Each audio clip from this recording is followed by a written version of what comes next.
All right, everybody, how's it going? Back for another video. This time around, we're going to be talking about muscle physiology, just the basics here. We'll go over that, and we'll see how things are after. This drawing's already messed up. Goodness. Let me fix this for you guys. Okay. Great. So, I'm going to start by giving a quick review of the muscle. This shouldn't be any surprise to anybody. Okay, so here it is. Here's the muscle. Here's the tendon attached to the bone, right? And then you're going to get the muscle belly. The muscle belly is actually attached, or not really attached. It's covered by this connective tissue that's continuous with the tendon. It's a dense, irregular connective tissue. It's called the epimysium. Okay, the epimysium. And then if you look, take a little cross-section of the muscle and look a bit deeper, you're going to find these things, these little circle-ish looking things, okay? These are called your fascicles, okay? And a fascicle, all it is just a bundle of muscle fibers, okay? So a fascicle contains a bundle of muscle fibers, or myofibers, okay? And the fascicle is surrounded by a connective tissue layer called the perimysium. Peri meaning middle layer, epi meaning outer.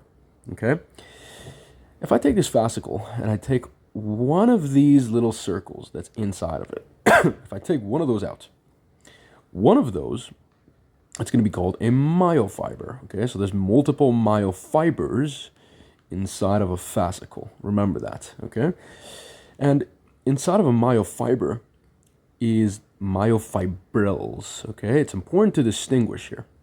Now, one thing I need to point out is that what is covering these myofibers, the outside of these myofibers here, okay? These guys are going to be covered by this endomysium, okay? Endomysium. So in between all of these little different things, this is the endomysium, okay? Endomysium. Okay. So that's important. Endo meaning inner, right? So inner, middle, and outer. Great.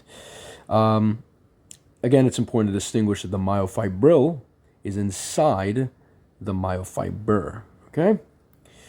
Now, if you take this guy and take a deeper look at it, so we take this fascicle and take a deeper look at it, what's it going to look like?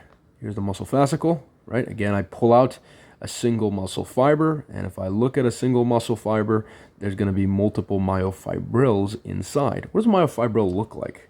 Let's zoom in a little bit. Myofibril is made up of all of these little light bands and dark bands, okay? Or A bands and I bands, okay? And they're basically made up of, the main thing here is going to be these actin and myosin molecules, okay? So this actin and myosin molecules are your contractile proteins, okay? Contractile machinery, okay? Other things exist like troponin, tropomyosin. These are really regulatory proteins, okay? But really, this is the skeletal muscle, right? So we have three different types of muscle, right? So three muscles, right? We have smooth muscle, we have cardiac muscle, happens to be my favorite, and we have the skeletal muscle, okay? Skeletal muscle. Now, the skeletal and the cardiac muscle, they're both striated, okay? Striated just means that there is a sarcomere, okay?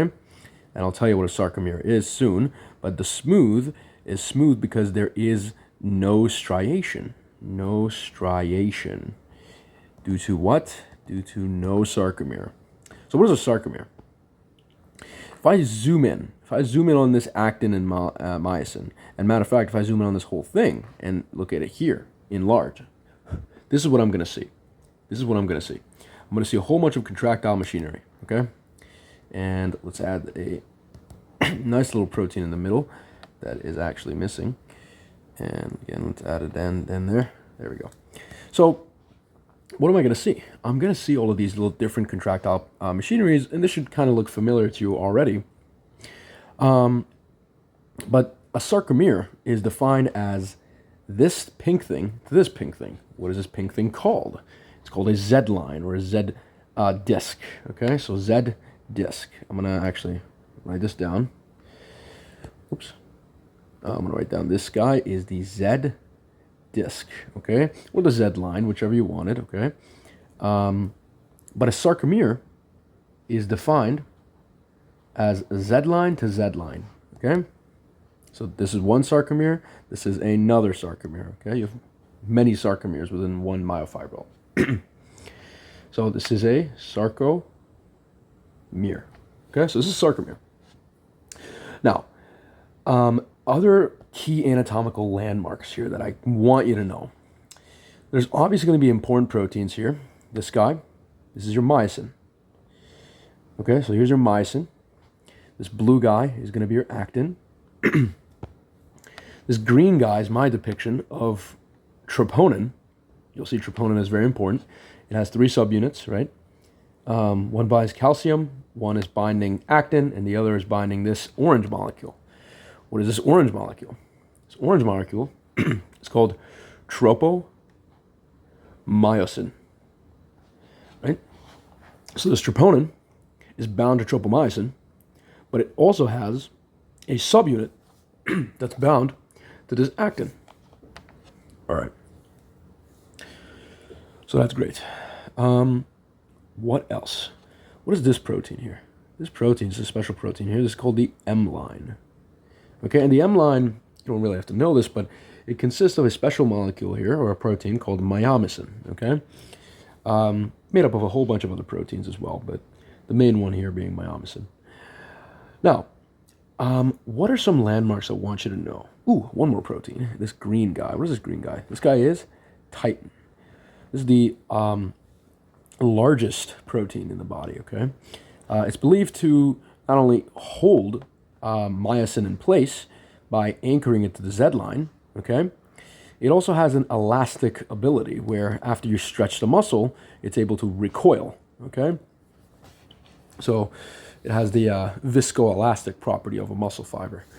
That's what it gives. Titin's very important, but we won't get into more functions of it, at least in this video. Now, anatomical landmarks. So this right here, from here to here, apologies for the messiness here, but this is known as the A band, right? We all know the A band, right? The A band mainly consists of the protein myosin, okay? Anisotropic, that's what A stands for, okay? Light can't get in. The I band, where's the I band, okay? The I band is actually located in areas where there is no myosin. So from boom, boom, boom, boom, boom, boom, boom, here, all the way down to this area. So from here, all the way to there, is going to be the I band. The I band. And what does that tell you? Well, the main protein in the I band is going to be the actin molecule, okay, the actin protein, okay? I should be careful, actually. It's not the actin molecule, it's the actin protein. Okay, so that's that. Now, another anatomical feature that I want you to know is this H zone. So this right here, this is the H zone. And this H zone is, if you can see it, right, there is no actin here. There is no actin, but there is myosin, okay? So that's the H zone. And again, all these zones and bands and stuff, they're going to be important when talking about contraction because they will shrink, they will overlap, right? There's a whole bunch of stuff going on here, okay? Now, that's the general anatomy of a muscle fiber, specifically talking about the myofibril. But now I want to take a little bit deeper look into this myosin and this actin, okay? What do they look like? Well, if we come over here, here's myosin, okay? Here is my myosin, okay? Here's a myosin. And we're going to talk about the myosin structure. You know the myosin has a head, okay? It's got 2 heads, actually. And each head consists of 2 binding sites, okay? So this region, okay, this is the head. Let's put that. This region, okay, we call this one globular head. This is another globular head. This is another globular head, okay? So one myosin globular head. This portion is not shaded in, okay? This would be the actin binding site on the myosin molecule, or the protein.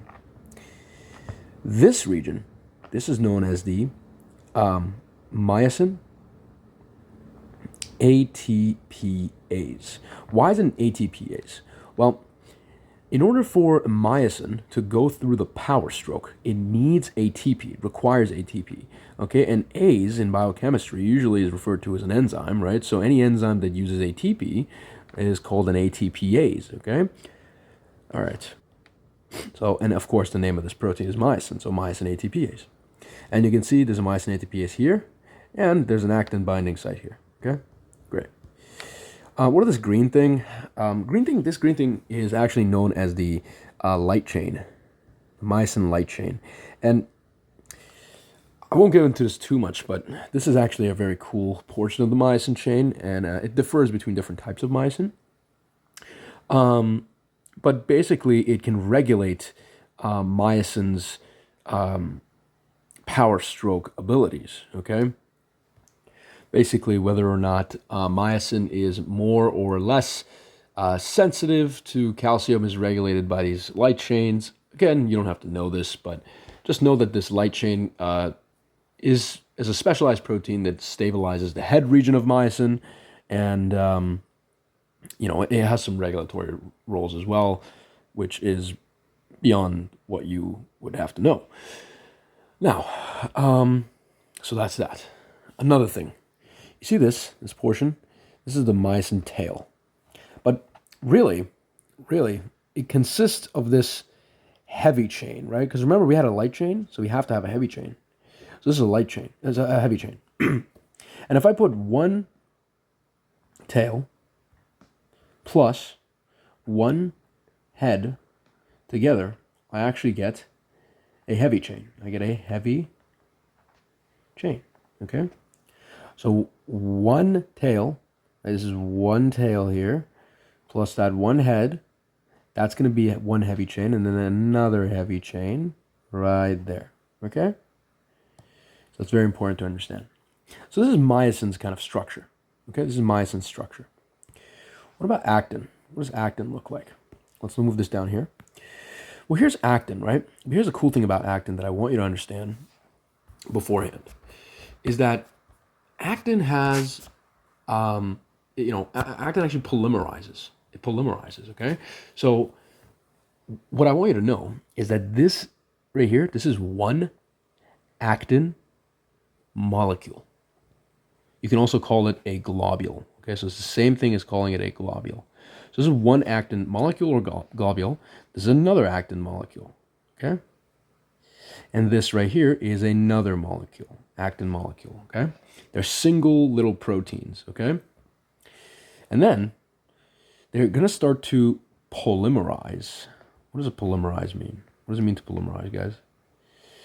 Polymerization, I can't spell for the life of me, but polymerization is basically when all of these proteins come together and join together, all these molecules join together to make this one giant actin helix, right? Actin helix, okay? Actin helix. So one actin helix is many of these little molecules or globules joined together. You can think of it as a bead necklace, okay? Here's the beads, right? Here's the beads. Here's another bead. And what you do is you run that, string through them, and now you have the giant bead necklace, okay? And this is kind of what it is. Now, something cool about this actin is that it has a special binding site on it, and I've depicted it in red here. This special binding site is called the myosin binding site. Isn't that cool? So the myosin has an actin binding site, and the actin has the myosin binding site. Okay, so what does that tell you? That means that these two guys are going to want to interact with one another, okay? But a tricky molecule prevents them from interacting with one another. Let's draw this tricky molecule in the same color that we did here, okay? In orange. So here it is, right? It's going to kind of just block that. It's a Roplex structure, and we called it tropomyosin. Tropomyosin actually blocks the binding between the actin binding site on myosin by the myosin binding site on actin. Okay, so that's what tropomyosin does. Okay, it blocks that interaction. And remember that tropomyosin has troponin bound to it. Okay, So this should kind of give you an idea on how troponin regulates this. So this was all I wanted to mention on this slide. So let's move on, okay? And I want to give you a general kind of overview on what contraction or, sliding filament theory looks like, okay? So again, here's your myosin molecule, here's your myosin head, okay, right here. These little green things are the actin, okay? So here's actin, and this pink thing is troponin, and this line is going to be tropomyosin, right? Again, the exact same depiction that we saw last time. I feel like mine is a little bit nicer than this. Either way, this is the state of the molecule at rest, okay? So before, let's say, a contraction occurs, okay? And technically, these guys are not touching yet, okay? But then, something cool is going to happen, okay? And now let's say they do touch, okay? The myosin head and the actin are going to touch, okay? They're going to form what's known as a cross bridge. A cross bridge, okay? Once a cross bridge forms, again, what's a cross bridge? A cross bridge is the interaction between a myosin head and an actin binding site, okay? So they're going to form a cross bridge. And once the cross bridge forms, we're going to go through what's known as cross bridge cycling, the power stroke, to do what's known as the sliding filament theory, okay? The sliding filament theory is moving this actin molecule in this direction towards the M line. You guys remember the M line? What we're going to do is we're going to move this actin molecule that's right here, okay? We're going to move it towards the M line, okay? That's how we're going to do that. This myosin head is going to literally beat, okay? So it's going to turn from this configuration into, it's going to look like this. It's going to look like this, okay? And it had an actin here. It's going to drag that actin with it, okay? So it's sliding filament theory. Why sliding filament? Well, first of all, this is a filament, okay? What is a filament? A filament in biology is referred to as a long chain of proteins, okay? And this is a long chain of proteins, you can see that, right? And why sliding? Because they are sliding. They are literally sliding. You can see that, okay? Now, just to go back a little bit, I mentioned something called the cross-bridge cycling, okay? I mentioned cross-bridge cycling. And the cross-bridge cycling, all it literally is actin binding to a myosin head, myosin binding to an actin head, moving it along, detaching from it, and then attaching to another actin molecule, doing the same thing, okay? So it's this constant cycle of, attach, power stroke, detach, and then attach again, okay? And that's the cross-bridge cycling, right? This is cross-bridge cycling. This name should make sense to you, okay? Why? Because we are going in a cycle, okay, of cross bridges, okay? We constantly form a cross bridge, detach, and then attach to and make another cross bridge, right? So this is a cross bridge cycle. Okay, and every time I told you that every time the myosin head goes from this configuration into this configuration, it's called a power stroke. It did a power stroke, okay? So again, I showed it last slide, power stroke. Okay, now let's zoom a little bit more. Let's zoom a little bit more in depth into this stuff, okay? And let's take a look at, almost really at the molecular level, what's happening here. Just trying to fill this gap that we have in the slide, my goodness. Okay, it's fine. So, how do we do this? Well, if you guys remember, we had the special neuron here, okay, when we talked about neurology. This guy was called a motor neuron. Specifically, though, it's an alpha motor neuron, okay? It's an alpha motor neuron, and you can tell by this little myelin that's on it, right? Myelin. It would have some kind of vesicles here in the synaptic bulb, okay? And it'll release these guys. You know what these guys, neurotransmitter releases? It releases acetylcholine. Okay. Now, if you remember, here's the muscle fiber. Okay, here's the muscle fiber, right? We're going to look at how a neural input is going to get turned into a contraction. That's what we're going to look at. So, this acetylcholine that we released is going to get released in a special area, right? Remember we had the synaptic cleft or a synapse. This is kind of similar, okay? It's kind of similar, but it's not really called that. This is called the motor end plate. Okay, so this region, this little region here, this is called the motor end plate. Motor end plate. And if you guys remember in the neurology section, just because I, released a whole bunch of these neurotransmitters and they bound to their receptors, doesn't mean that the next signal I generated in the, postsynaptic neuron was going to be another action potential. Right? It could have just been a graded potential. But in a muscle cell, something very cool happens, and I'll tell you what. So these acetylcholines, they're going to bind to their receptors. What kind of receptors, guys? They're going to bind to their nicotinic receptors, nicotinic ionotropic receptors, okay? And once they bind, special molecule is going to come in, right? You know this guy? He's always here, okay? It's going to be sodium. He's going to rush in like crazily. He's going to rush in insanely and make the inside of the cell super duper positive. Very positive, okay? Now, what is this going to cause? This is going to cause what we know as an, let's do it in red, end plate potential, right? Why end plate? Because this is the motor end plate. So it's going to cause an end plate potential. One thing you have to know is that an end plate potential always guarantees an action potential. It will always give you an action potential. So this action potential that we now generated, okay, where is it going to go? What's it going to look like? Well, I want you to recall that an action potential can regenerate itself along the membrane, okay? And an action potential, all it is just a flow of charges, okay? It's a voltage.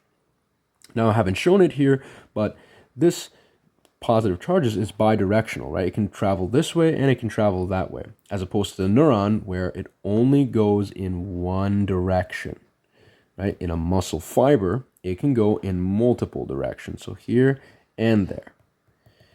Okay, good. But for the sake of simplicity, I'll show it this way. So again, remember that this action potential will regenerate itself, so it'll probably stimulate the opening of some sodium channel here, right? More positive charges come in to just regenerate the action potential. Now these charges will continue down the membrane, and once these charges get to this level, okay, they're going to meet some special proteins, okay? What are these special proteins? Well, I didn't have space to draw them here, so I drew them on this side, okay? So let's turn our attention to that side. These special proteins here, right, if I can kind of zoom in on them. This is what it look like, right? So here's one. Boom. And then here is another one. Boom, boom, boom. And I'll draw the exact surfaces that they're on as well. So, what is that going to look like? All right, so these special proteins that I just zoomed in on, okay, what are they going to be called? Well, this one in the blue, this one's going to be called a dihydropyridine receptor. Okay, dihydropyridine receptor. And this guy is going to be called a ryanodine receptor. Since we're in the muscle, this one's actually technically going to be ryanodine receptor type 1. Okay, but too much information. So this is a dihydropyridine receptor. A dihydropyridine receptor, something you have to know is that it sits on this red thing. What is this red thing? I'm glad you asked. So a muscle fiber exhibits a weird morphology, right? So I told you it has this motor end plate, okay? But as the plasma membrane continues going, it goes into this little invagination, okay? Literally, it's invagination. It's this little dip downwards. We call this the T tubule. Okay, so this is known as the T tubule. Okay? And on either side of the T tubule, there are these things called the sarcoplasmic reticulum. Now, the sarcoplasmic reticulum is just a modified version of a smooth endoplasmic reticulum, okay? But it's really specific to the muscle. And what you should know is that these guys have an extremely high concentration of a calcium ion, okay? Very high concentration of calcium ion. In fact, they store calcium, okay? Now, technicalities here are going to tell me to say this, but this is technically not the SR itself. This is what's known as the lateral sacs of the SR. I won't write this. Actually, I'll write this for you. This is the lateral sac of the sarcoplasmic reticulum. Okay, the sarcoplasmic reticulum in and of itself just kind of extends outwards. This would also be another lateral sac. Now, when you see these three things together, so one lateral sac, another lateral sac, and the T-tubule, they give this a special name, right? There's three of them. So they call these three combined together, they call them a triad. Call them a triad, okay? Now, again, I want to make sure people understand here that this is the extracellular matrix here, or the extracellular fluid, okay? This is the inside of the cell, so the intracellular fluid, okay? This T-tubule is just, it's still part of the membrane, so it's still going to allow the positive charges for the action potential to travel alongside it, okay? Okay, just want to really make sure you guys understand that. Now, one more time, let's come back to these special receptors. Dihydropyridine receptor and the ryanodine receptor. Where does dihydropyridine receptor sit? Well, it's red here, right? So it sits on the T-tubule, right? You can see that here. The ryanodine receptor, it's touching the sarcoplasmic reticulum, okay? And this is important because dihydropyridine receptor is very sensitive to voltage, right? It's a voltage sensor. And once these voltages, what kind of voltages? These positive charges, remember that from the action potential we launched? This is going to travel down the muscle cell. And as soon as it gets to these voltage sensitive dihydropyridine receptors, it's going to activate them. Once it activates them, this dihydropyridine receptor will open up the ryanodine channel. The ryanodine channel is a calcium channel. Okay, think about it as a calcium channel, and this ryanodine receptor, it'll open up, okay, and it'll expose the inside of this sarcoplasmic reticulum to the cytoplasm. So here's how I would depict it, right? I would actually just erase a portion of this, okay, because again, that dihydropyridine receptor is going to open up the ryanodine receptor, okay. Now, what was in high concentrations here in the SR? What did I tell you guys is in high concentration? Calcium. This calcium is going to go out. What is it going to go out and what is it going to do? In order for us to know that, we first have to talk about something very crucial, and that's going to be this molecule, troponin. Okay? Let me redraw troponin for you very quickly. So here's troponin. Troponin. Right? Troponin. Remember I said troponin is a regulatory protein here? It has three subunits, right? Subunit 1 is going to be called TNC. This one's going to be TNI, and then the other one is TNT. The T subunit binds tropomyosin. Remember that tropomyosin? It's this orange-like protein that prevents the myosin and the actin from interacting with each other, right? That's tropomyosin. So one subunit is bound to tropomyosin. And you can see that right here. See that right here. Okay. There's another one that's bound to actin. Okay, so this one, actin. This one's bound to actin. Okay. It's called I because it has an inhibitory grip. Okay. You don't got to worry too much on what that means. But it has an inhibitory grip. And then the final one is C, right? What do you think C stands for, guys? It stands for calcium. This is a calcium binding site. Why? Well, remember, at rest, here was the configuration of the fiber, right? So this side is going to be, this side specifically is going to be at rest. And then this side, I'll show what's happening with contraction. But at rest, no calcium was bound to this subunit. you know, the troponin T subunit was bound to tropomyosin, and the troponin I subunit was bound to the actin, right? Great. And this was keeping the same configuration where myosin couldn't bind to actin, even if it wanted to. Great. But you know what's funny? Something funny is that as soon as this calcium that we release from the SR, okay, that guy, he's going to come here and he's going to bind right into that pocket. He's going to bind right into that pocket, okay? And let me actually just say he's going to exit out, okay? And I'll just put calcium here, calcium, okay? As soon as calcium binds, what it's going to do is it's going to change the shape, the conformation of this troponin molecule, okay? And make it in a way that it can no longer bind to actin, right? So it gets rid of that inhibitory grip. So the inhibitory grip is no longer a thing, okay? And it's going to roll away tropomyosin, this orange-like rope structure, okay? It's going to move away that tropomyosin to reveal the myosin binding sites on actin, right? So this is the myosin binding site on actin, okay? Remember that. Okay, good.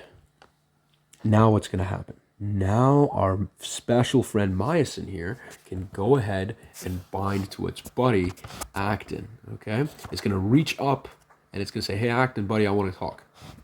Okay, I want to talk. And that's exactly what they're going to do. They're going to have a nice little talk, okay? All right.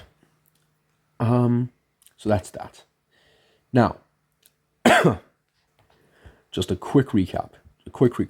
So, action potential down the motor neuron releases acetylcholine. Acetylcholine binds to these ionotropic nicotinic receptors, allows for positive charges, specifically sodium ions, to come in, causing an end plate potential, which leads to an action potential. It travels down the plasma membrane of the muscle cell, also known as a sarcoplasm. Not important here, but it'll travel down that. It'll interact. It'll activate the dihydropyridine receptor. Why? Because they're voltage sensitive.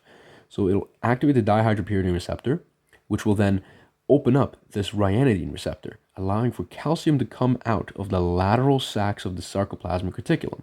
Okay? Once calcium comes out, it'll go and bind to the troponin C subunit of troponin, causing a conformational change in troponin, which gets rid of the inhibitory grip on actin, which rolls tropomyosin away, exposing the myosin binding site on actin. So now myosin can bind to actin and induce the power stroke. How? How is that going to happen? Well, remember I told you this myosin head, it has a myosin ATPase on it? Okay. This is where that ATP is going to come in, okay? Because remember, he has to bind to actin, he has to do the power stroke, and, how does he do that? I'll tell you how. This is exactly how. So, let's draw a scenario here. Here is my actin molecule, and here is my myosin head, okay? Here's the tail, and here is the myosin head. It's going to want to attach, okay? So right now, it'll currently have ATP bound to its myosin ATPase site, okay? You guys know the structure of ATP? It's adenosine with 1, 2, and 3 phosphates attached, okay? So adenosine triphosphate. What a myosin ATPase is going to do, it's going to cleave this last bond, okay, this last high energy phosphate bond, and it's going to release ADP plus what's known as an inorganic phosphate. An inorganic phosphate just means that it's not bound to anything, okay? So it's going to do that.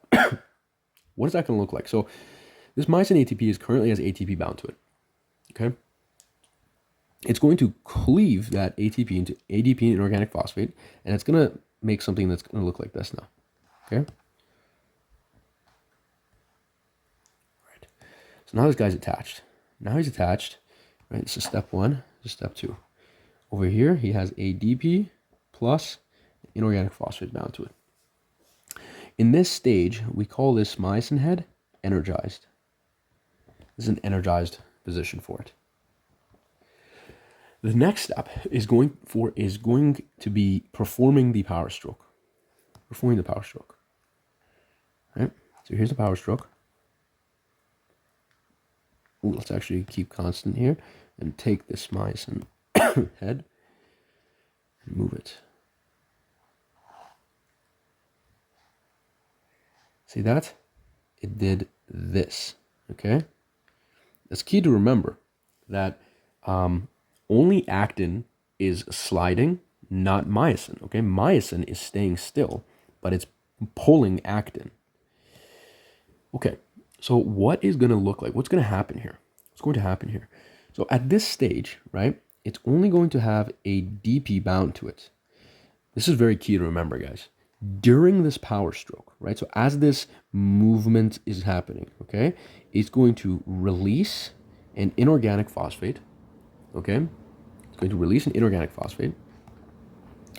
And then as soon as this is done, okay, as soon as this power stroke is done, it will then release the ADP, okay, and step 5 being, so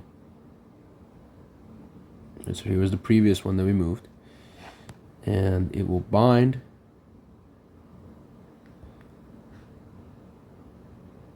to another myosin, right?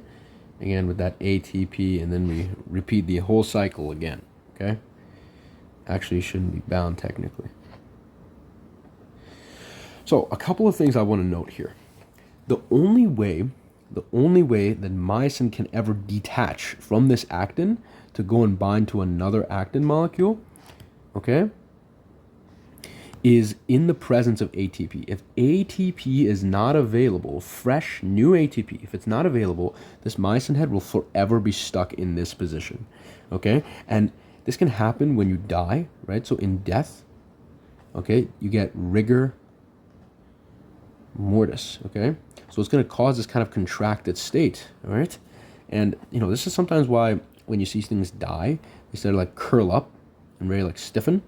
This is why, okay, they go in this state of rigor mortis, okay, so rigor mortis, or they form the rigor complex, they call it, okay, doesn't matter, either works, okay, so this is very important, and you have to remember that none of this can actually occur if calcium didn't bind to troponin, right? So if calcium didn't exist, none of this was even going to occur. It doesn't matter, right, if you have ATP or not.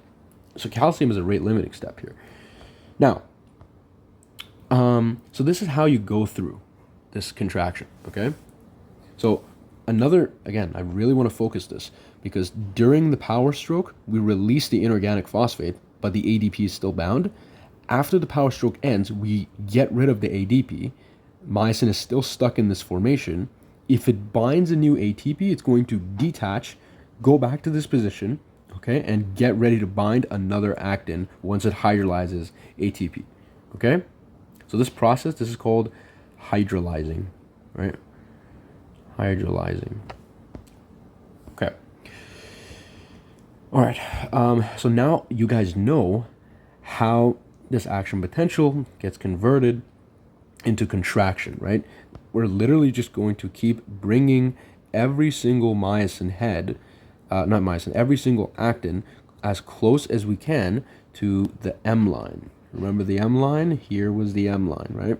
We're going to bring them over.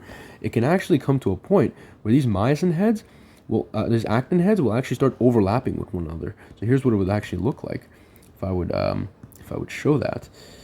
You know, you can have them like this, right? Actually, let's do it like this. One here, and then one here, one here. They would literally start overlapping with one another because of how much this myosin is doing the power stroke, okay? All right. Okay, so that's important. One more thing that I want to talk about here is that during this contraction, what's happening, okay? Well, remember those landmarks I told you about. Remember the H zone, right? Remember the A band, and the I band. It's not shown here, but you know, it was shown at the beginning of this recording, right? So I just want to tell you guys that during contraction, a couple things happen. Sarcomere gets smaller, right? Sarcomere gets smaller. I band gets smaller. The H zone gets smaller and also almost disappears, okay? Depending on the contraction. But the A band is the same, okay? It stays the same. It's very important, guys. A band stays the same. Okay, so that's that. Next up, I want to very quickly talk about fiber types, okay? So we've only been talking really about a general kind of fiber, but for now I want to talk about the different fiber types we have and the concept of motor neurons and motor units, okay? So we talked about a motor neuron, right? So here's a motor neuron. Here is the fibers, okay? So you can call it a muscle fiber or a myofiber, it doesn't matter, okay? But this entire thing together is going to be called a motor unit. So what's a motor unit? A motor unit is a motor neuron and the fibers that it's going to innervate, okay? Fibers that it innervates. And we have different types of motor neurons of different sizes, okay? So we can have a small motor neuron, an intermediate motor neuron, small motor unit, intermediate motor unit, and a large motor unit, okay? And depending on their size, the recruitment of them is going to be harder, okay? Or vary. So these guys are the easiest to recruit, right? Makes sense. They're the smallest one. They require the least effort, right? Remember, effort. Effort is very important here, okay? The more effort you put into recruiting something, the more action potentials you're going to have to send, okay? So this guy requires low effort. So this guy requires medium effort. This guy requires the most effort. Now, note the coloring here is not by coincidence. The fibers that these smaller guys innervate, these smaller motor units innervate, are going to be more red. These guys are going to be less red. And these guys are actually going to be pale white. I'm going to stop teasing you guys here and talk about the type of fibers, okay? So the human body has 3 different types of fibers, right? With many different names. I'm sure many of you have heard type 1, type 2, and another type 2. But we actually have 2 different types of type 2. We have type 2A, type 2X. You might be saying, oh, Keon, why type 2X? Why not type 2B? Well, type 2B is really found in certain strains of mice, okay? Although in certain literature and books, you might find type 2B for humans as well. X is the most commonly used form, okay? These guys have other names. You can have slow, twitch, red, fast, twitch, red, fast, twitch, white. Also, you can be called fast, glycolytic, fast, oxidative, glycolytic, and slow, oxidative, okay? These names are very significant. If you can remember these names, specifically, I'd say this one and this one, you can know every single property of these fibers. 1, they're smaller, okay? They're the smallest in diameter, okay? 2, they're red. They're very red, and the reason for that is because they have a lot of mitochondria. Here's your mitochondria, okay? Here's a mitochondria. Mitochondria has a molecule inside of it called heme. I'm sure you've heard of hemoglobin, right?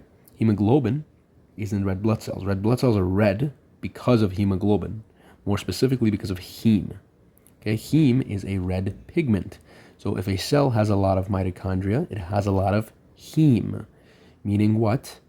Meaning it's going to appear more red. These type 1 fibers, they have a lot of mitochondria. How can you tell they have a lot of mitochondria, other than the fact that they have a lot of red color? Look at their name. Their name is what? Slow oxidative. Oxidative what? Remember oxidative phosphorylation? Oxidative phosphorylation? That happens in the mitochondria. It's a aerobic form of energy production. Okay, so these guys get majority of their ATP, their energy, from the mitochondria. So they have a lot of mitochondria.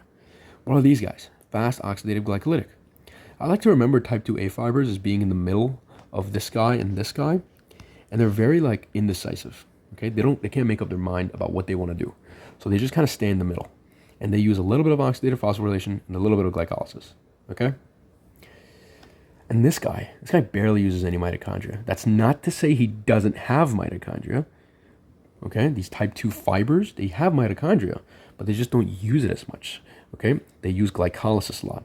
And if you don't have mitochondria, you don't have a lot of heme, which means your muscle is not going to be as much red.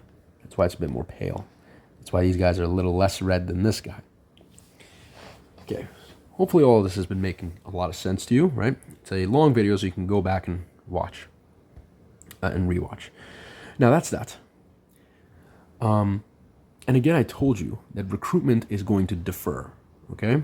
Going to differ because of their size and because of the number of fibers that they innervate, right? So a large motor unit innervates more numbers of fibers as compared to a small motor unit, right? And really, larger motor units are used for more gross tasks. So think about, trying to, for example, lift a car off of yourself or something, okay? That's going to be a lot more of a gross movement than, let's say, playing the piano or typing on a keyboard, right? That's a lot more of these types of fibers, okay? And coincidentally, these types of fibers, type 1, they're more fatigue resistant, okay? Why? Because they have a lot of mitochondria. Okay, it's due to the numerous amounts of mitochondria. And you can obviously guess by that fact that type 2A are the second most fatigue resistant, and the most fatigable is going to be type 2X, okay? Great.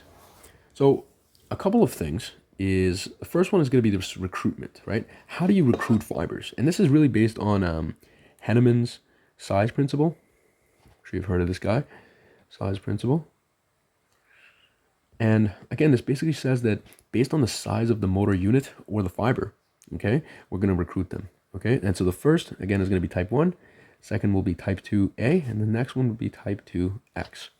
I want you to remember that we can never change this recruitment, okay? You will always, always, always recruit type 1 first, then type 2A, then type 2X, okay? It's the rate at which you switch from this to this and switch from this to this that can actually change, okay? So let's say I am walking. If I'm walking, do you guys think I'll be using a lot of type 2? No, I'm using a lot of type 1 fiber, okay? Always. I'm always using a lot of type 1. But let's say I just break into a sprint. I break into a sprint and my type 1 fibers can't produce the amount of force needed for me to be able to run at a certain speed. Then I'm going to switch into these guys, okay? Then I'm going to switch into these guys, okay? And that's not to say that I won't use these fully. It's just I'll use these more now, okay? And then again, same concept here, okay? It suffices to know that for this level of video. Maybe we'll cover it later on a more detailed review, but for now, I think it suffices to know that this is the order of recruitment, and it's not going to really change, okay? Now, something cool about your motor units and your muscles is that the body knows how to make them not fatigue, okay? Especially in a regular day-to-day life. So let's take a scenario where we have two motor units. Here's one motor unit. It's a little bit smaller in size. And here's another motor unit, which is bigger in size. You can tell by the fiber size, okay? And so again, this one is going to be smaller, okay? This one's going to be larger. So let's say I recruit the first one, the smaller one first. Okay, here we go. I'm going to get a rise here. Boom, boom, boom, boom, boom. What are these little, peaks and valleys? Well, this is force production. Force production over time. So force goes up, then it goes down. Goes up, goes down. Goes up, goes down. You might be wondering to yourself, well, if I have this one motor unit going up and down, up and down, up and down, isn't my contraction going to be very jerky? Just like the way this graph looks? And you'd be right. And so why aren't my contractions jerky in real life? It's because in real life, we have this concept known as asynchronous recruitment. okay? Meaning at the same time that one motor unit is working, another one is working asynchronously. So take a look. This guy, look at the valley here. It's a peak here, okay? Let's take another valley. It's a peak here. Let's take a valley here, peak here. What am I telling you here? What am I trying to tell you? I'm trying to tell you that when this muscle is producing force, this one is going to be relaxing, okay? So when this motor unit is making force, this motor unit is relaxing. And when this one is making force, this one's relaxing. And when this one is making, this one's making force, this one's relaxing. Why? You can see how they're firing asynchronously, or they're being recruited asynchronously. This is to prevent fatigue in real life. Imagine if I just kept recruiting this one motor unit continuously. It'll tire out very fast. But if I keep giving it a rest every few milliseconds, okay, and recruit this alternatively, this asynchronous firing, this will increase my fatigue resistance, okay? And this is one of the ways that your body kind of optimized this. And so going back to that shaky or jerky kind of contraction with having only one motor unit firing, if I have two of these firing asynchronously, the peaks and the valleys are going to fill each other out. So this guy fills out this guy fills out that guy, and eventually you're going to get this peak graph that looks like this, okay? So that's a concept of asynchronous motor recruitment, okay? A couple of more things, and then we'll finish off the video here. How do we increase force? How do we increase force? Well, there's multiple ways of doing it. To keep it simple, for the case of this video, we're going to say that you increase force by either being able to recruit more motor units, right? So I recruit one motor unit, two motor unit, three motor unit to do, one task, or I can just increase the motor unit firing frequency, okay? Firing frequency. So remember, a motor unit is a neuron and the fibers it innervates. And when I say increase its firing frequency, I'm talking about the motor neuron. So the motor neuron can increase the rate at which it is sending action potentials down to these fibers, okay? And if it sends more and more and more, these guys are going to contract more and more and more and more and produce more and more and more force. Okay, great. Here's a very quick example, okay? We have three motor units, okay? They're all innervating different types of fibers here. You don't really have to know what kind of fibers. It doesn't matter in this example. This is going to be a fascicle. Why is it a fascicle? Because inside of them are going to be myofibers. Myofibers are usually located in a fascicle, okay? And these are the motor units, okay? I want you to understand that there's a homogeneous mixture here, meaning that one type of fiber won't just be located on one side and another type of fiber on the other side. There's a giant mixture. There's always going to be a mixture, okay? Meaning that one fascicle won't always be one type 1 fiber or a type 2 fiber. It'll just be a mix. And within a single fascicle, you won't find type 1 fibers only on like the right side and then type 2 fibers on the left side. Again, there'll always just be a mix, okay? Another key thing I want you to remember is that a single muscle fiber can be innervated only by one neuron, only by one motor neuron. And you can see that here, right? These are all one motor neuron. They just have branches. But a motor neuron can innervate multiple fibers. Now, here's the thing. One motor neuron can innervate multiple fibers, but it can only innervate multiple fibers of the same type. Okay? So a motor unit was a motor neuron and the fibers it innervates. You can't have a motor unit that has type 1, type 2A, and type 2X within it, okay? That's never going to happen. That's impossible, okay? That's not going to happen. Another thing to take note of is this all or none phenomenon, okay? So let's say this is a good example. I have two muscle fibers within this blue motor unit, right? If I launch an action potential here, right, it goes down. Are both of these going to contract? If you said yes, then you're correct. Both of these will contract, okay? And that is the concept of this all or none, right? Within a motor unit, every fiber will contract. It's not like this one will contract partially, this one will contract 100%. No, all of these fibers will contract. All of them will contract, okay? Good. And so that I just wanted to get that concept across. Finally, again, I wanted to really push this concept home here with the types of fibers. Again, I've explained this multiple times. If you just understand the name, so slow oxidative, fast oxidative glycolytic, and fast glycolytic, you can really just skip the memorization steps here and just fill all of these out, right? So recruitment, I said this one's going to be the easiest to recruit. This one's going to be hard. This one's going to be the hardest, okay? Glycolytic enzymes, this is low. This is medium, and this one's going to be high, okay? Force production, again, this one's going to be pretty low. This one's going to be medium. This one's going to be high. Or, you can just say high and highest. Doesn't matter. Mitochondrial content, this is the highest. Okay, this is high, and this is low. Contraction and relaxation time. This one, again, this is a slow twitch fiber, type 1, right? So it's going to be slow, and then fast, fastest, right? The capillary to fiber ratio. So this is important. If you think about it, these guys have a lot more mitochondria, right?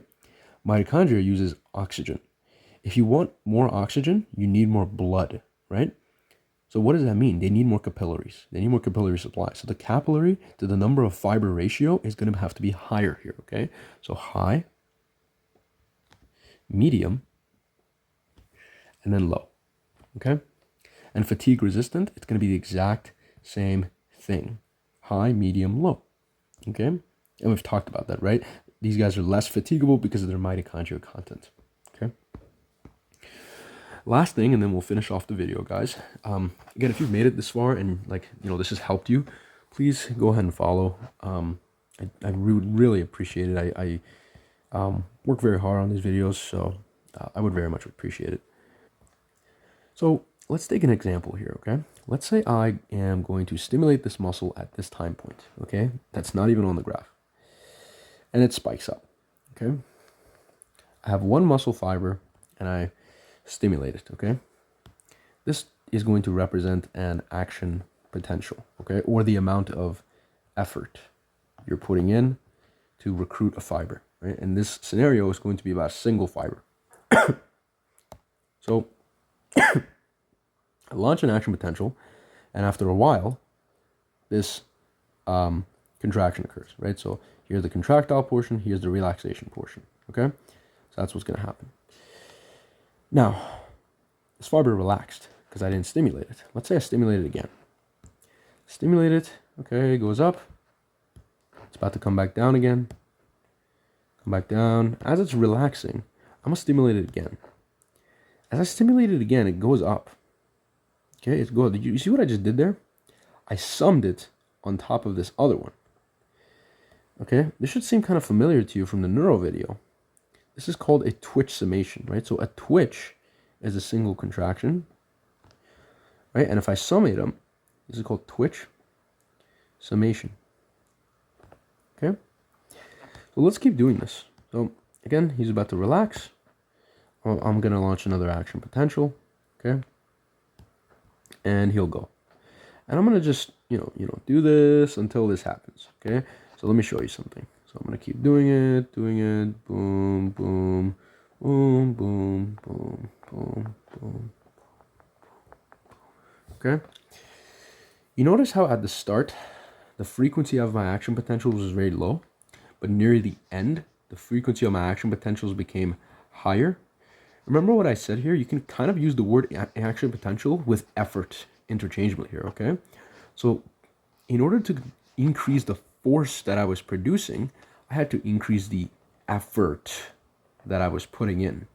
Okay, you can think about this if you're trying to lift like a dumbbell, a very heavy dumbbell. Like, if you can rep out like 20 pounds and you're trying to lift 70 pounds, right? You have to put a lot of effort into lifting that. So you're sending a lot of action potentials to reach maximum force. What is maximum force called in a muscle myofiber? a tetanic contraction, okay? So tetanic contraction, okay? Now, this portion is a tetanic contraction, is a sustained contraction. How is it sustained? It's sustained as long as the action potentials keep going. If they stop, then this curve drops down, okay? Another way this curve drops down is if the muscle fatigues, okay? But that's a topic for a different day. Now, a concept that I want to put here. Let's say the frequency, and these are hypothetical numbers I'm about to give. Let's say the frequency that it took to innervate or, make this fiber reach its maximum tetanic contraction. Let's say that frequency was 200 hertz, okay? And then I suddenly come in and I blast this cell with 700 hertz. Is that going to get me higher force production? If you said no, pat yourself on the back here because you'd be correct, okay? If it only took 200 hertz to get me here, okay, and this is this maximum tetanic contraction, is the highest force production that this muscle fiber can give me, it doesn't matter how much I stimulate it anymore. It'll never go higher than this point. This is it. It will sustain the contraction, but you're wasting time by putting more effort, okay? It's a very key concept that I want you guys to remember, okay? All right. So that's going to be it with the tetanic contraction. And the one last thing I'm going to add in here is what determines whether a tetanic contraction occurs or not. And that's going to be calcium. Okay, calcium availability. We already talked about this. Calcium is super important. If we go back here, if we go back to this area, calcium is going to be the the availability of calcium is what causes contraction, right? So if calcium stays in the cytoplasm longer, then it'll, cause more contraction. And one thing I actually forgot to mention is calcium gets reuptaken actively into back into the SR by this ATPase called sarcoendoplasmic reticulum calcium ATPase, SERCA. Okay, it uses ATP. Okay, and basically, SERCA turns on, and you can think of it like a vacuum. It starts sucking out all of this calcium, and calcium will passively just dissociate from troponin and flow back into the SR. Okay? All right. So that's going to finish covering everything, or majority of the things on muscle. Again, thank you guys for watching this so much. Please consider following if this helps you. Please leave, a comment, any question that you have. I will answer it, and I'll see you next time.